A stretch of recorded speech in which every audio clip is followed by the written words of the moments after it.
Ano nga ba talaga ang sinasabi ng DOJ, RA 9851, sabi ng Pangulo, commitments to Interpol. Alin na nga ba talaga?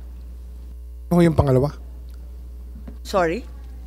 Ang sinabi ng Pangulo, ang nangyari, dahil may commitment o obligasyon tayo sa Interpol. Ang sabi naman po ninyo, RA 9851. Alin ba talaga ang pinagbasehan ng ating diskusyon? Pareho po. Pareho. Opo.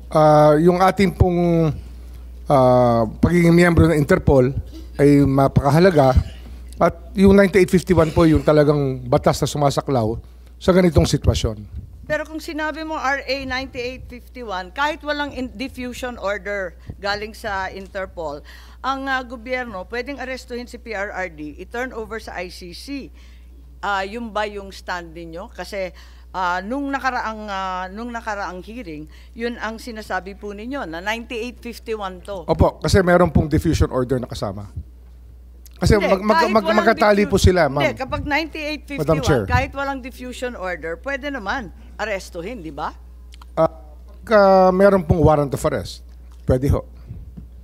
Let us assume that the surrender of PRRD to The Hague by the administration can be done without a warrant from a Philippine court. I-assume muna natin yan. Before the administration can surrender him to the ICC, they actually have to arrest him first. So, itatanong ko, sino nag-aresto talaga kay Presidente Duterte? Ano po, ang authorities po natin ang umaresto in pursuant to the diffusion order and the warrant of arrest issued by the ICC.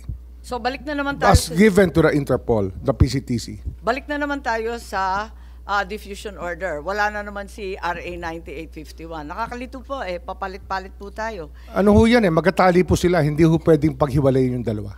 Hindi ko hinihiwalay. Tinatanong ko lang kung alin ba talaga. Kasi magulo yan. Ang dami-dami ninyong pinagbabasehan. Kaya nga dito ho kasi hindi tayo matatapos sa pangungusap dito sapagkat ang talagang pwede hong magsabi sa atin ng tama ay ang Korte Suprema. At kaya nga, kahit na ayaw po natin sabihin, pero ito po talaga ang pinag-uusapan dito po sa mga petisyon na final ng pamilya ni former President Duterte sa Korte Suprema. Hindi, simple lang tanong ko yung proseso, no? So siguro tanungin natin sa PCTC, who ordered the arrest and ordered the PNP to mobilize? Nung natanggap ninyo, hindi, gusto lang namin maintindihan step by step, hindi masyadong maliwanag sa amin Madam Chair, ulitin ko po yung aking mga nasabi ng nakaraan. Ang diffusion po ay dumating ng alas 3 ng umaga. It arrived at 3 a.m. in the morning. So I disseminated the diffusion to our concerned law enforcement agencies. And so, Sino doon? Sino doon ang ating pong sinabihan? mga kasama sa law enforcement agencies ay ang So, Philippine from the National PCTC, Police. saan po pumunta? Philippine National Police po. Sino sa PNP? Ang binigyan ko po ng notice ay ang Chief of Philippine National Police. Okay, si General Marbil. Ang ating pong National Bureau of Investigation, ang Yes. NBI po. Ang ating pong Bureau of Immigration, Okay. si Commissioner Biado. So, DOJ yan. Opo. Ang ating pong Department of Justice, sinabihan ko rin po. Okay. So, So, yun lahat yun po ang trabaho ng National Central Bureau Manila. May dumating po tayong diffusion or red notice or red diffusion. Kaya kailangan pong i-pan out ko po sa ating mga law enforcement agencies. Mandate ko po yun. Trabaho ko po Tama. yun. Maraming salamat, Executive Director. Tinatanong lang natin kasi yung arrest was effected without a warrant issued by a Philippine court, di ba? So, ang sinasabi ba natin yung aresto dahil sa administrative arrest? Kasi, yun nga, sa extradition, there's a warrant issued by a foreign court and there's still a need to go to the local court. So, surrender under 9851, does it authorize an administrative arrest? Ang narinig lang natin, babalik talaga sa korteng lokal. Paano ba yun? Ano ba ang nangyari? Ano ho yan Administrative arrest Kasi ba yan? ito po kasi, it's a case of first impression. Ngayon lang po nasubukan o lumabas yung kahalagahan ng probisyon na Section 17 ng 9851. Wala ho tayong record dito na kung anong tama dati, anong tama ngayon, anong tama bukas. Ito po ay sumasanda lang sa paningin po ng nagpapatupad ng batas. At sa aming pong paningin ay sinabi po sa batas, Section 17, maaari kong basahin. Kanya-kanyang paningin, kanya-kanyang Oho, interpretasyon. kasi iba ho ang Pwede interpretasyon ba naman ng... yun? Hindi, ang Senado po, ibang interpretasyon ng chairman, ng chairperson. Ang DOJ po, Hindi, si ibang Senator interpretasyon. Cayetano ang Iba rin po ang tatanggalin mo kanina. interpretasyon ni Justice Ascuna. At kaya nga ho, matatapos na ho ito pag nagsalita na po ang Korte Suprema. Hindi na ho talaga, wala ho mananalo sa atin dito sa argumento kasi Korte Suprema lang po Hindi, ang nagpapaliwanag pwede magsabi. lang tayo. Inaalam Opo. ko lang. Kung Kasi ano talagang- ito case of first impression ma'am, Madam Chair. This is a case of first impression. Pero naiiba ang administrative arrest at saka yung tinatawag na judicial, di ba? With an ICC warrant, then sa extradition case, there's also a warrant issued by a foreign court, pero pinipilit pa rin na local court pa rin ang mag-e-enforce. Kaya hindi ko masyado naintindihan dahil pati yung Yusek Castro sabi, ang bayan daw, hindi daw tatanggapin si PRRD kahit palayain ng ICC. So, why would the Philippines recognize an ICC warrant if it doesn't recognize ICC jurisdiction? Ano ho yan talaga yan? Yung warrant administrative over o the hindi? individual po yan, hindi naman sa estado natin Na it's a warrant issued against an individual, not against our state, not against the Philippine government. Wala naman nagsasabi na talagang against the state. Ang sinasabi ko lang, ang higpit din. Miski ng administrative arrest, alam natin yan. May bagong kaso, 2023, binanggit na Attorney Medina, Yunle, na kaso sa immigration. Ang liwaliwanag, 8 ang guidelines. So, mabigat-bigat yan. Hindi naman na isatupad kasi babalik nga sa korteng lokal. So, nagtataka ako kung ano nga bang klaseng aresto to? Ang masasabi ko dito talaga, kasi nga, ito nga yung saklaw ng pinag-uusapan sa Korte Suprema. Kaya sa akin po, mas gugustuhin kong intayin ang magiging hatol ng Korte Suprema sa issue. Hindi ho natin, kahit magdamag po tayo rito, hindi ho magbabago ang paningin nyo at hindi ho magbabago ang paningin ko. Mga extradition kasi, hindi ho natin pwedeng gamitin dito sapagkat hindi tayo pwede mag-file ng extradition dahil nasa atin po yung tao.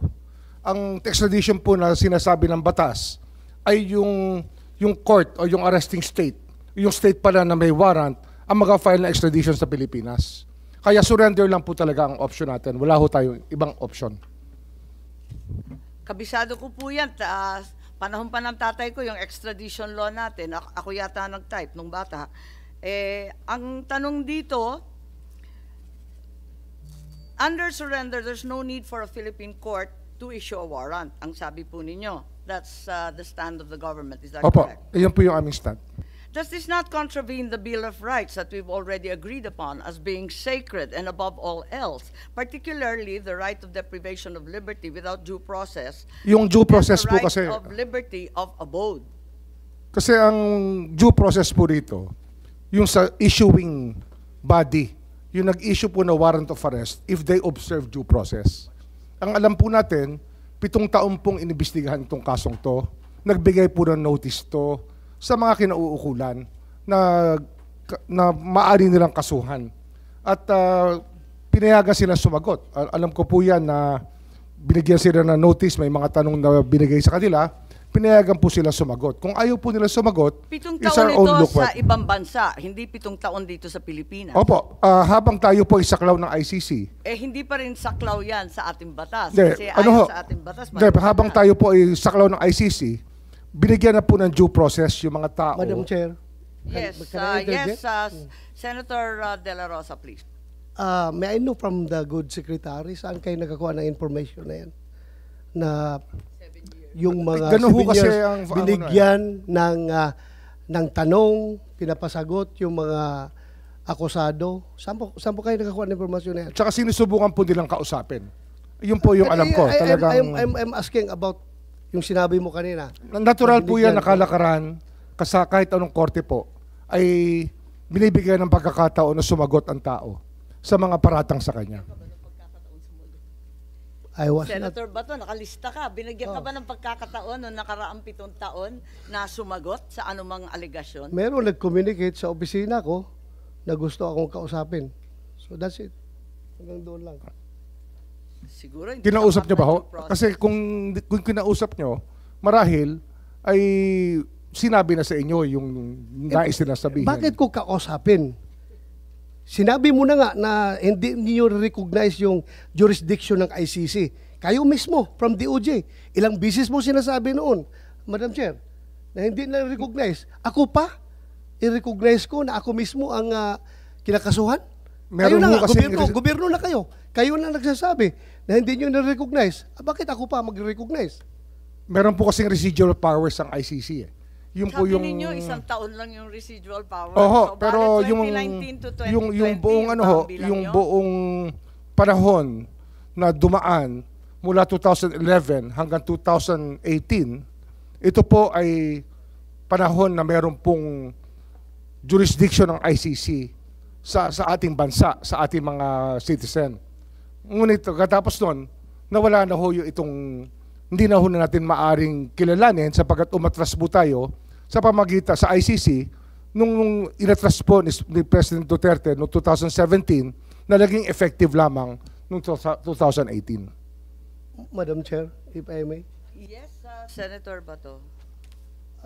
Siguro, Secretary Remulla, you are aware about yung dalawang dissenting opinion na sinabi ng dalawang miyembro ng pre-trial chamber ng ICC na nagsasabi na yung jurisdiction, about temporal jurisdiction, ang magti-trigger lamang ng investigation is yung paghihingi ng pag-request ng permission ng prosecutor to the ICC.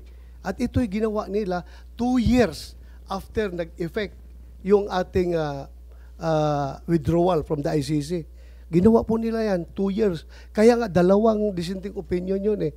So sana, kung tayo, if you want to interpret itong mga bagay-bagay na ito, sana we have to interpret it in favor of our people. Tao natin ito eh. Pilipino ito. Bakit natin papaboran yung mga foreigner na mga banyaga na yan? Sila na nga nagsabi. It was the request for to conduct investigation was triggered 2 years after nag-effect yung ating withdrawal. But then again, Madam Chair, I will leave it at that. Please continue. Yes, Senator Cayetano, please. Just a manifestation on that point, and of course, our friend, the DOJ Secretary, can rebut or give a retort. Magandang hapon po sa inyong lahat. Justice Ascuna, thank you very much po for giving us time and being here today. Actually, isang main contention siguro yung residual power sa case sa Supreme Court, and as the Justice Secretary said, it's sub judice, and of course, everyone will be waiting for the decision of the Supreme Court.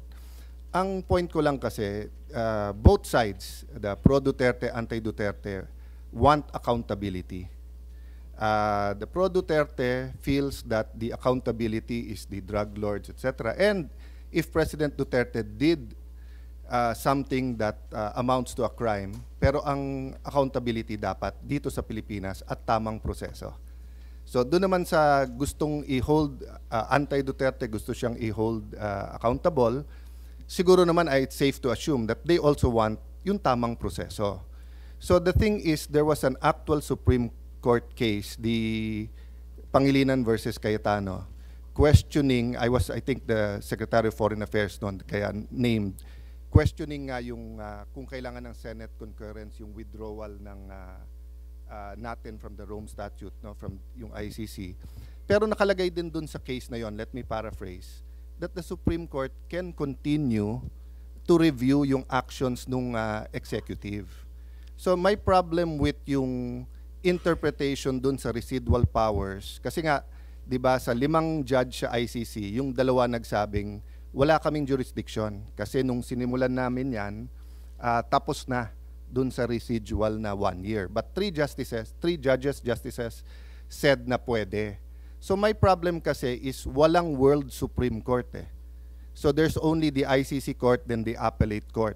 Unlike kung dito natin final sa judiciary natin, then yung interpretation whether they still have jurisdiction or not would have been done under Philippine law.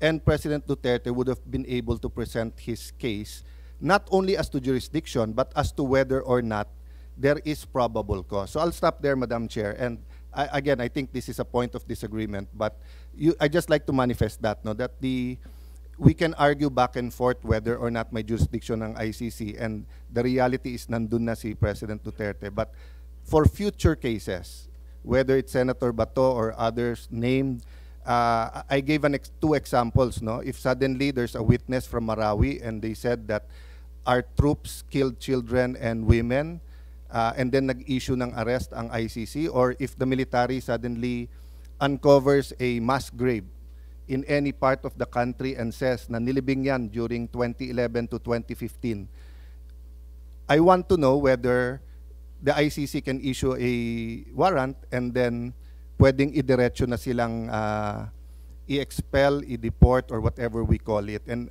I guess in the finality, Secretary, is that the Supreme Court will rule on that. No? But just to clarify matters, I want to put that on record, that that's what I want clarified, Madam Chair. Thank you. Maraming salamat kay Senator Cayetano. Gusto ko lang ipaalala, and I think Executive Director Alcantara is here. In the diffusion notice, if we will recall, on the second page, apakaliwanag na nakalagay with a view to extradition. Walang binabanggit na surrender. With a view to extradition and assurances given that extradition will be sought. 2 beses inulit ng Interpol to. Extradition is explicit. Secretary Remulla, kung obligasyon natin, ang obligasyon natin, extradition. Pati yung Interpol, yan ang sabi. Sila ho ang magka-file ng extradition, hindi po tayo. Hindi ho namin option yon. Yung po option po nila yon. Hindi namin option yon. Kasi ang option lang po namin, surrender lang. At sasagutin natin ang extradition kung sila po ay mag-file. Under the law po. Liwanagin natin, ang surrender option kapag foreign national. Ang liwaliwanag po niyan nandito sa ating batas, at hindi rin kayo nag-intay ng request for extradition, even though only 12 to 15 hours as measured by Wala pong particular reference yung 9851 sa foreigner. Ito po sa offender lang ho, sa accused. Yun lang po ang reference ng 9851. Makikita natin, kasi kinalkal na natin dito sa Senado, nanggaling rin sa Senado yan, na ang nakasaad sa Article 17, yung dulo, RA 9851, talagang maliwanag na surrender para sa foreign national. Ilang beses na rin pinaliwanag ni Attorney Medina yan sa first and second hearing, na maliwanag na para sa foreign national yan. Kaya mukhang malabo ito. Sa interpretation po yon, hindi ho sa batas yon. Nasa transcript po, ang liwaliwanag, may amendment si Senator Subiri at the time, nakalista lahat ng bills pending, pare-pareho po ang referral sa foreign lang, hindi po pwede sa Pilipino. Hindi bale, tulad nga ng sinabi ni Senator Cayetano, we agree to disagree, hindi po pwede para sa amin, maliwanag. And I'd like to call on Justice Ascuna at this juncture. Reference has been made to RA 9851, yung Article 17 nga na sinasabi, na sa ngayon, hindi na yung Rome Statute kasi post-2019 na tayo, no?